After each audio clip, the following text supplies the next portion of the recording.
একটা ছেলে দেখে তার গার্লফ্রেন্ড পাবলিক প্লেসে একজন ধনী মানুষকে জড়িয়ে ধরছে। সে ভাবে তার গার্লফ্রেন্ড তাকে ধোকা দিচ্ছে। তাদেরকে এত কাছে দেখে সে সম্পর্ক শেষ করার সিদ্ধান্ত নেয়। 5 বছর এক পলকে চলে যায়।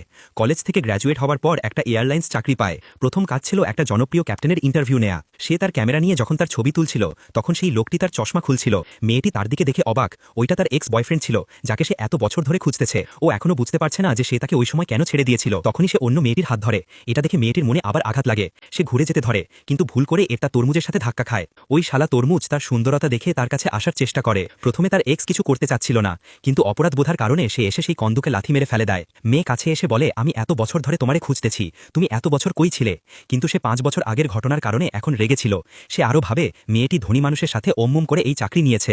মেয়ে ভাবে যেই মানুষকে সে এত ভালোবাসত সে যখন এত কঠোর হয়ে গেছে তাহলে সে এই চাকরি ছেড়ে দিবে। কিন্তু তার বস বলে সেই মহান ক্যাপ্টেন শালার আবার ইন্টারভিউ নিতে হবে। তাই ওর বাসায় যখন যায় তখন সেই ছেলে বলে, তুমি অপরিষ্কার, আগে নিজেকে পরিষ্কার করে নাও। যখন বরফ ঠান্ডা পানি তার শরীরে দাও তখন সে শুধু অপমানিত বোধ করে, কিন্তু চুপ করে দাঁড়িয়ে থাকে। তখনই তার কাছে একটা ফোন আসে।